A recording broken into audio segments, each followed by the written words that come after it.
အားလုံးပဲမင်္ဂလာပါခင်ဗျာမြန်မာ NCPDR ကနေကြိုဆိုပါတယ်တစ်စက္ကန့်အတွင်းမှာတင်ကြီးစံတွေကမိုးပေါ်ကရွာချနေသလိုပြစ်ခတ်တန်ကတက်ခွဲဆက်ကြီးတယ်နေသလိုဆက်တိုက်ဆူညံနေတဲ့အတန်ကိုကြားလိုက်ုံနဲ့တင်ဒုတိယကမ္ဘာစစ်ရဲ့မဟာမိတ်စစ်သားတွေကဂမုတ်ဖို့ရအောင်ဖြစ်သွားခဲ့ရပါတယ်ဟုတ်ပါတယ်ဒါကတော့ဒုတိယကမ္ဘာစစ်ရဲ့ကြောက်စရာအကောင်ဆုံးဂျာမန်တို့ရဲ့မရှီဂန် MG42 ပဲဖြစ်ပါတယ်ဒီလက်နက်ရဲ့ပြစ်ခတ်နှုန်းဟာပုံမှန်အားဖြင့်တမီလေးကိုကြည်1200လောက်ပြစ်ခတ်နိုင်စွမ်းရှိပါတယ်။အဲဒီလိုမယူနိုင်စရာများနှုန်းကြောင့်ပြစ်ခတ်တာ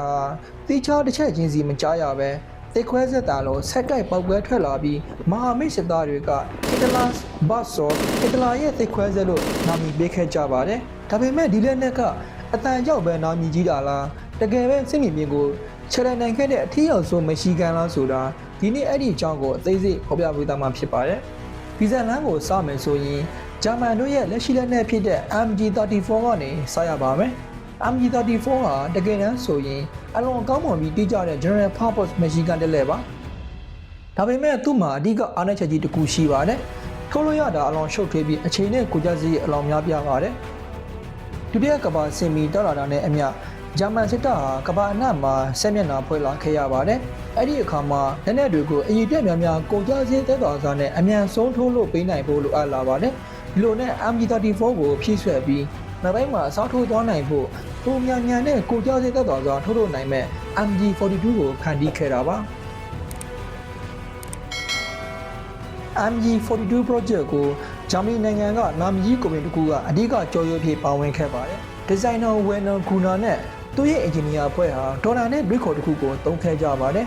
အရင်လိုသတ္တုတုံးတွေကိုဆဲနဲ့ထွင်းပြီးအခြေကိုခံထုတ်လို့မဲ့အစား stand still ဒီပညာနဲ့ပုံနဲ့ဖိနေထားတဲ့တမဏိပြားတွေကိုအဓိကသုံးပြီးအစိပိုင်းတွေကို sport wear လျှက်စစ်ဂေးဆဲနဲ့ပေါင်းစပ်တည်ဆောက်ခဲ့တာပါဒီနည်းပညာကထုတ်လို့ခြေကိုအလွန်မင်းမြန်ဆန်စေခဲ့ပြီးအခြေနဲ့ကြွားကျင်လို့သားလိုအမှုကိုသိသိသာသာရှော့ချနိုင်ခဲ့ပါတယ်ဒါ mass production လို့ခေါ်တဲ့အစိုးရပြိုလိုက်ထုတ်လို့ရတဲ့အတွက်အလှည့်ပြောင်းကြီးဖြစ်လာခဲ့ပါတယ်ကဲ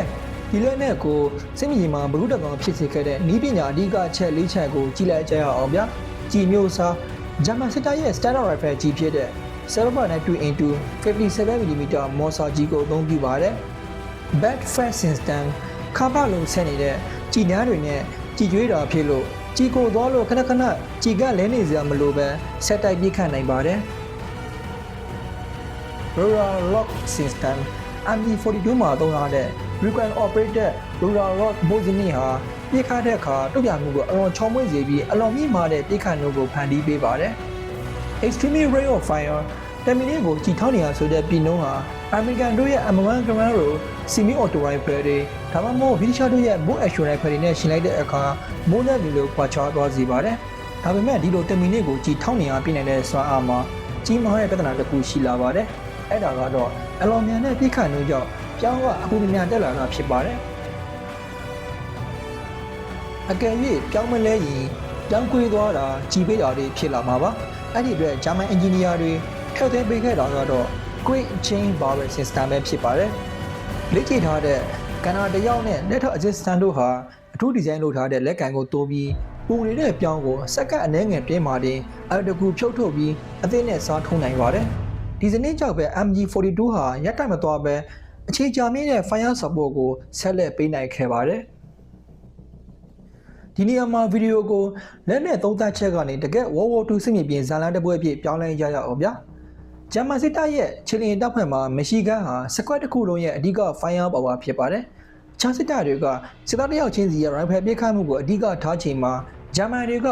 MG42 ပတ်လည်မှာစစ်သားတွေစုဖွဲ့တိုက်ခိုက်တဲ့စနစ်ကိုကျင့်သုံးခဲ့ကြပါတယ်။ကာကွယ်ရေးစခန်းတွေမှာ tripod တပ်ဆင်ပြီးတိကျစွာပစ်ခတ်သလိုတိုက်စစ်ဆင်တဲ့အခါမှာလည်းပခုံးထမ်းပြီးယူလျားပစ်ခတ်နိုင်ပါတယ်။ MG42 တလက်တဲကစစ်ပွဲကိုအနိုင်ယူလိုက်တာတော့မဟုတ်ပါဘူး။ဒါပေမဲ့ဂျာမန်တို့ရဲ့ဇနီးကြားလာတဲ့တပ်ဖွဲ့ဝင်အသုံးချမှုစနစ်မရှိဂန် T-System ထဲမှာတော့ဒီလက်နက်ကအလဲကနေအဓိကမောင်းနှင်ပေးတဲ့လုံးသားဖြစ်လာခဲ့ပါတယ်။ဒါကြောင့်လည်းမဟာမိတ်စစ်သားတွေကြားမှာ Hitler Barso ဆိုတဲ့နာမည်ကကြောက်မက်ပဲဖြစ်လာခဲ့ပါတယ်။အဲဒီလိုကြောက်စရာကောင်းတဲ့အကြောင်းရင်းတွေကတော့တစ်စက္ကန့်ကိုကြည်ဘယ်လောက်များများထွက်လာလဲဆိုတဲ့မယူနိုင်စရာပြည့်နှုံးကြည်ခါမန်းနဲ့ချိတ်ဆက်ထားလို့အလွန်မြန်ဆန်တဲ့ပြန်လည်ဖြစ်တင်မှုဝေးကကြားလိုက်ုံနဲ့နားတဲ့ဆွဲနေမဲ့ထူခြားတဲ့ဆူညာတန်းနဲ့အဖွဲလိုက်စူးစီးပြစ်ခတ်မှုတွေပဲဖြစ်ပါတယ်။ ဒါပေမဲ့ပြည်နှုံးမြန်နေဆိုတာအမြဲတမ်းပိုကောင်းကြလားဆိုတဲ့အမေကွန်းကတော့ရှိလာပါတယ်လောကကြီးမှာဘယ်အရာကမှပြည်ဆိုတဲ့ဆိုတာမျိုးမရှိပါဘူးအမြဲတမ်းစိတ်ခေါ်မှုတွေအားနည်းချက်တွေကရှိနေကြပါတယ်ဒါကြောင့် MG42 မှာလည်းအားနည်းချက်တွေရှိပါတယ်ကြီးစံအလွန်ကျွန်းကုံဆုံးခြင်းတင်မင်းကိုကြည်ထောက်နေရပြည့်တယ်ဆိုတာကြီးသိတာတွေကိုရေလုံသုံးနေတာနဲ့အတူတူဖြစ်ပါတယ်ထောက်မရဲ့အခက်အခဲကြီးတဲ့ဂျာမန်တပ်တွေအတွက်ကြီးကိုများတာဟာကြီးမားတဲ့ခေါင်းကိတ်စရာပါလေးလံခက်ခဲမှုတနတ်ကိုထဲကတမဏိပြတွေနဲ့လှုပ်ထားလို့ပို့ပေမဲ့ကြီးစံအမြောက်များနဲ့အပိုပြောင်းတွေသေရတာကြောင့်တိပတီတစ်ခုနဲ့ကြီးတဲ့သမားများအမဲလိုပါတယ်နောက်ကြောင့် MG42 ဟာအားလုံးပြီးဆိုတဲ့အဖို့တနတ်မဟုတ်ပါဘူးဒါပေမဲ့သူဒီဇိုင်းထုတ်ထားတဲ့စီရီအခန်းကဏ္ဍအတွက်တော့ကမ္ဘာပေါ်မှာထင်းအောင်ဆိုလက်နေစနစ်တစ်ခုဖြစ်ပါတယ်1945မှာဒုတိယကမ္ဘာစစ်ကြီးပြီးသွားခဲ့ပေမဲ့ MG42 ရဲ့ဇာတ်လမ်းကအဲ့ဒီမှာပြီးဆုံးခဲ့ပါဘူးစီပီးခေတ်မှာ MG42 ရဲ့ဒီဇိုင်းကိုခြေခံပြီးဒါမီကျော် MG3 ပေါ်ပေါက်လာခဲ့ပါတယ် MG42 ရဲ့ 7.2x57mm ကြီးနေရမှာ 7.62x51mm နေတိုးကြီးကိုပြောင်းလဲအသုံးပြုခဲ့ပေမဲ့ Roller Login System နဲ့အခြေခံဒီဇိုင်းယူဆတွေကဆက်လက်ရှင်သန်နေခဲ့ပါတယ်။ဒါကြောင့် MG42 ဟာ World War II ရဲ့အများဆုံးပြစ်ခတ်နိုင်တဲ့မရှီဂန်တလက်ဆိုတာတဲ့ပိုပါတယ်။စစ်မြေပြင်မှာမရှီဂန်တလက်ကိုဘယ်လိုသုံးချရမလဲဆိုတဲ့အယူဆကိုပါသက်ရောက်မှုရှိစေခဲ့တဲ့လက်နက်ကောင်တလက်ဖြစ်ခဲ့ပါတယ်။စစ်သမိုင်းနဲ့လက်နက်စနစ်တွေအကြောင်းဒီလိုစိတ်ဝင်စားစရာဗီဒီယိုတွေကိုဆက်ကြည့်နိုင်ဖို့မြန်မာ NSPDR Channel ကို Subscribe လုပ်ထားပေးကြဖို့တောင်းဆိုပါရစေဗျာအားလုံးကိုကျေးဇူးတင်ပါတယ်ဘေးကင်းလို့ကြုံကြပါစေဗျာ